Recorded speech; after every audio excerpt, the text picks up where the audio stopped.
Hello and welcome. I am delighted to be joined today by three individuals at the very top of their game. We're going to look at the way in which they've built winning teams, have succeeded as individuals, but also look a little bit deeper into this unprecedented year, how they've adapted, how they've evolved, and also a little bit about what their futures might look like. I'm delighted to be joined today by CrowdStrike CEO George Kurtz. George, welcome.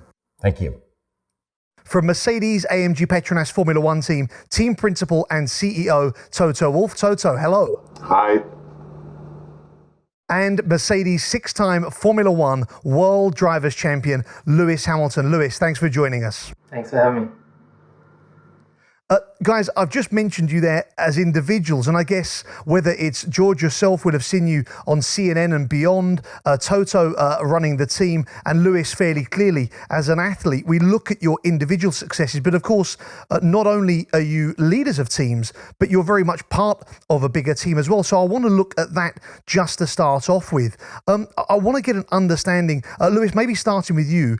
We know how important teamwork is, but I wonder in your successes, how important do you think team culture has been to success?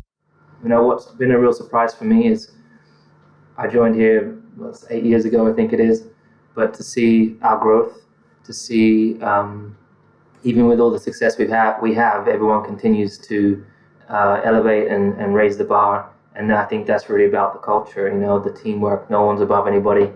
And there's a great dialogue. Toto, I've heard you talk before about having a no-blame culture, but you're amongst friends here now and talking privately. Do you really have a no-blame culture in the team? And if so, why, I guess, and how has that worked? I think we have an organization where we have all together built that culture. And for me, the culture is almost like the immune system of an organization. And it's not just the no-blame culture, but it is so much more. It's about true empowerment. It is about giving authority, responsibility, and foremost accountability to people. Only when people see that they are contributing and it's measurable, you make them part of the success. And on the no-blame culture situation is that you can't create an environment where people are scared to innovate or where people are scared to take decisions.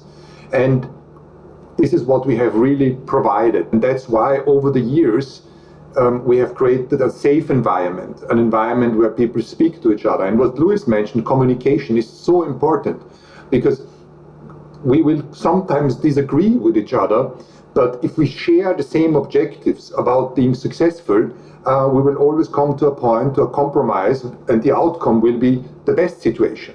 You mentioned earlier in that talking about innovation and the way how important it is to foster that, and it literally mirrors some of the words from CrowdStrike and George with your chief product officer looking at that no-blame culture and trying to foster that innovation. I know you and Toto know each other, so I don't know if there's been a crossover there, but I just wonder how that's worked as CrowdStrike and how it's helped you move forward. Well, that's been a big part of our culture. You know, when you look at security, it's a very fast-moving field. The adversary is moving quick, and you have to be able to adapt. And part of our culture is driving innovation. It's coming up with things that have never been done before. I mean, what we've done at CrowdStrike to deliver cloud-based endpoint protection, I can tell you when I started the company in 2011, people literally laughed at me, and people that I had worked with, and they said, this thing is never going to work and it's going to fail. And we came up with things that have never been done before, and the size and the scale of the data that we handle and how we actually operate. So we really encourage our people to drive innovation. We actually have various contests across the year, we call Think Week, to come up with the latest and greatest really crazy ideas that we can drive through and commercialize. And that really gives a new lease on life to people in the company, right? They realize they're not doing the same old. And, you know, maybe half the stuff doesn't work, but half of it does. I think there's an analog to Formula One where, you know, there's always trying new things and new bits on the car and, you know, new aero and, you know, some stuff works, some stuff doesn't. But at the end of the day, if you're not innovating, if you're not moving forward, you're moving backwards. And that's really what we wanted to instill at the culture at CrowdStrike. It's very natural, I think, to just see you guys are kind of born winners with the success that you've had. But of course, you're not born necessarily to win, and it hasn't always been this way. And I think it's more interesting maybe to focus on some of the days that haven't gone quite so well, and some of the failures are maybe what you've learned from them. George, just start with yourself. If you can think of any key times, is that ability to bounce back, and as well as that, you've got people looking and focusing on you as a leader to see how you react. I just wonder how you've grown maybe as an individual and then as a business as you've coped with those moments. Well, I think you learn a lot from your losses. And that's one of the things that really helps motivate us. And I always ask the question, folks, what drives you more? Is it your will to win or your hatred to lose? And I can tell you, I hate to lose. And I know as a company, we hate to lose. And I think we've learned a lot from our losses. Like, you're not going to win every one of them, but you want to win more than you lose. And did you lose a big deal because your product wasn't up to snuff? Or did you not execute well on the sales side? Did you not have the right relationships? And, we take those away. We spend a lot of time analyzing not only the wins, but the losses to figure out what we can do better. And, whether it's increasing our efforts on the sales side, or whether it's, coming up with a better integrated ROI story for how somebody's going to buy the product, we look at all that stuff. And I made plenty of mistakes. I think some of my bigger mistakes have been on, hires that I've made that didn't work out, right? It comes back to teamwork. If you have people playing for the name on the back of the jersey rather than the front of the jersey, they could be the best person in the world, but they basically interrupt the flow of the team and throw the whole dynamic off. So I've learned a lot from hiring and just making sure that we, even if you got the best people, if they don't have the right chemistry, it doesn't really matter. And I say that's one of the biggest takeaways, where I am now in my career versus earlier in my career is, finding the right people, and if it doesn't work out, give them a hug on the way out, and we got to move on. But it's always having the best team around you. Lewis, I want to talk about mental strength in recovering from failures. And I want to give you an example because as an individual, I admired it so much. But we look really early in your career, 2007, you had the chance to be the first ever rookie world champion, no fault of your own. The car's left out at China and you end up in the gravel. You ultimately were leading that race, didn't get the points and missed out on the championship by a point. We cut forward 1 year later, you're back in China under the same immense pressure. And myself, as a fan watching you, I was incredibly nervous, and you went out and it was the perfect race almost. You dominated the race, took victory, and ultimately became world champion that year. How did you fight those demons? How did you deal with that, being back in the same place? Many of us would just be concerned about the same moment happening again. How did you push that to the back of your mind and allow yourself to step forward and be the best you could be? Geez, that was a long time ago. But I do. It still makes me nervous now. It's still a painful experience for me too. Losing the world championship in my first year, it was a lot to get used to. I only just come into fame. I was on the big TV, and there was a lot of pressure from sponsors and team, and again from myself. Losing was one of the hardest things, I think. And as Toto and George spoke of, winning is a great thing. But when you win, it's very difficult to pinpoint either why or what you could do better. When you lose, it's a painful pill to swallow. And it definitely took me time to recover from that. I was only 22, so I was still learning about myself. One thing is just I was massively determined. So I think with determination and just never giving up, you're eventually going to get there. But I think I came back into the next season, started off the season with a win. And it was close again, and I definitely did feel towards the end that same experience that I felt the previous year could come back. But if you dwell on those moments, then perhaps it will. So I think what I've learned to teach myself is just that you can't change the past. For whatever reason it's happened, but what you can do is work to be a better you and a better version of you moving forwards and shape the future. So that's what I, even if I have, so whenever I ever have a bad day or a bad race, I've learned over the years, and it's 10 years, whatever it is, to be able to let go and acknowledge that, failure is actually the key to success. If you look at as Toto's mentioned, Michael Jordan, everyone out there, I think, that is successful. I'm sure with George, there's been plenty of failures along the way. It's just that people don't see necessarily that. They see the tip of the iceberg where you're succeeding. But there's a lot of difficult, hard times on the way up, which are they say character building, which it really is. You notice over the years.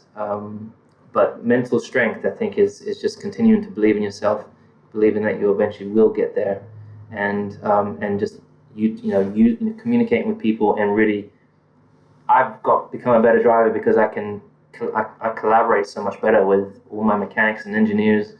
I think that I'm that much of a better teammate than I was in 2008. It's amazing when we do talk, Lewis, about sort of never giving up. It's kind of one of the mantras, and those that work closely with you or even following you as a fan, we hear that and we win and lose together. And if I look, George, at CrowdStrike or Toto at Mercedes, what I'm interested in, I think, as you run a business, is how you create a mantra or a sort of mission objective that everyone follows. George, if I travel around the world and speak to people at CrowdStrike, everyone buys into and really believes in the journey, and it's sort of a similar tone of voice in the way they speak about the business and the excitement and passion. Well, a big part of our success has really been the mission and purpose focus as a company. And when I started the company, we said that we don't have a mission statement, we're on a mission. And that was it. That was our mission statement. We're on a mission. We're on a mission to stop breaches. And it's very easy. It's super simple. Everybody gets up every day, and that's something you can easily remember and get behind. And we do have a lot of people that came from the military and public service. And they could do lots of things, but they're focused on protecting our customers. And if a customer has an issue, we take it personally. And I think it's that level of mission and purpose. We're not building tweets, and we're not building, homepages and links and all this other stuff. We literally get up and we fight the bad guys every day. We just do it electronically. And that's incredibly rewarding for people on a professional level. We've been successful, so it's been rewarding on a financial level, but that's not what really motivates a lot of our people at CrowdStrike. It's doing the right thing, highest integrity, helping our customers. And I can tell you, if a customer has a problem or an issue, we find stuff in the middle of the night, we can't get a hold of the customer. I mean, it's like a fire drill. I mean, people wake me out of bed saying, hey, can you call the CEO? Who do you know? There's an issue, because we just won't let it lie. And, that's why people like CrowdStrike, it's really our fanatic level to customer success. And we take it personally if there's an issue. And it's that mission that's been very, very effective in keeping us successful. And we never forget it every day we wake up and we go to work. Yeah, I think a customer said before, when I deal with CrowdStrike, I feel like if I got breached, it would be like they got breached. And I think that's an amazing thing to feel like you're sort of in it together. It's clear that the sort of, whether it's CrowdStrike or Mercedes, that mission's clear, and the target, there's not many businesses, I guess, that aren't motivated either necessarily specifically by money or medals.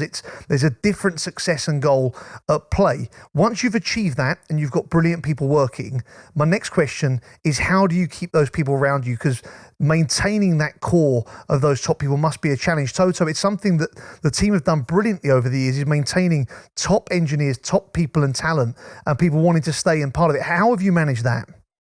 Most important is to create an environment where people enjoy working, where people are encouraged to grow, and where you acknowledge that you don't want to create bottlenecks. We have great leaders and heads of departments that realize there is a next generation coming up, and that we have to create these opportunities for these guys. And we have so far been successful in keeping the team together, but without freezing it or considering it as a static organization to say, we are successful today, that's why we got to keep the organization like it is and hold on, but more seeing it as a dynamic structure to say, we're good today because of this reason, or we are not good enough because of that reason.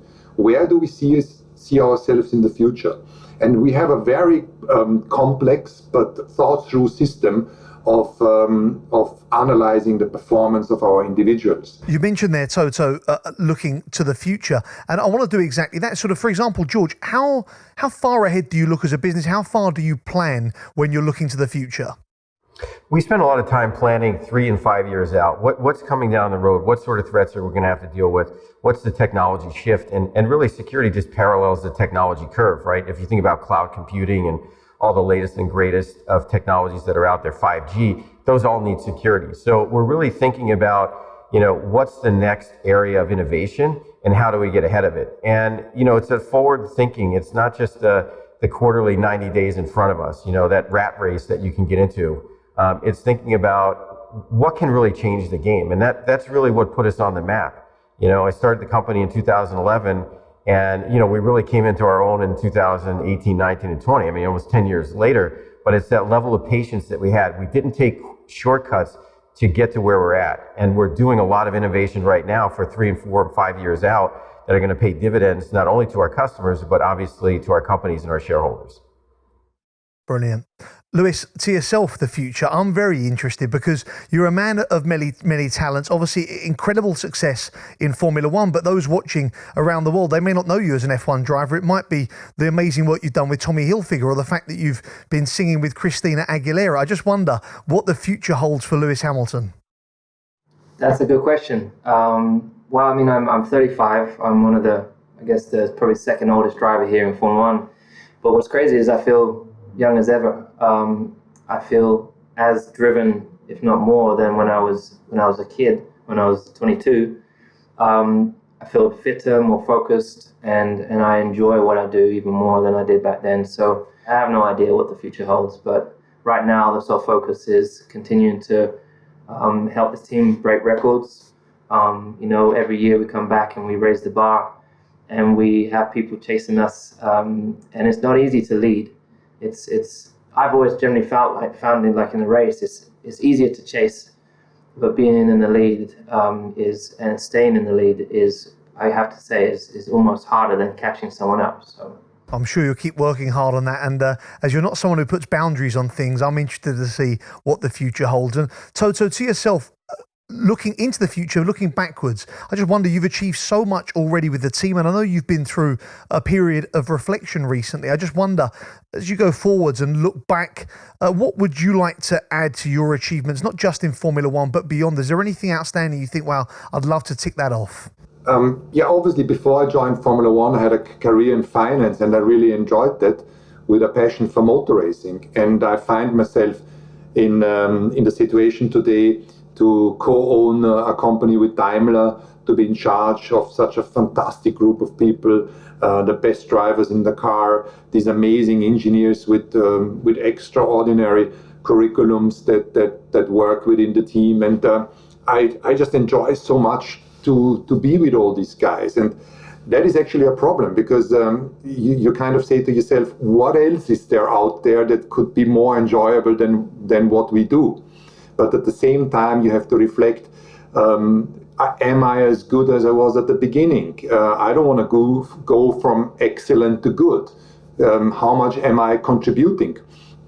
Is there still, do I still feel the same purpose and energy as the beginning? And this is why we all owe it to the company and our people to have that kind of reflection and come up with the right decisions. George, I've got to bring the same question to you, and I'm really interested in your response, because CrowdStrike has come such a long way in such a relatively short period of time. And I wonder, again, if you look a long way into the future and look back, what is it you can see the next steps? We saw the IPO last year and the great success of that, but I know for you that's not enough. What can you see as being the next big thing you'd like to achieve?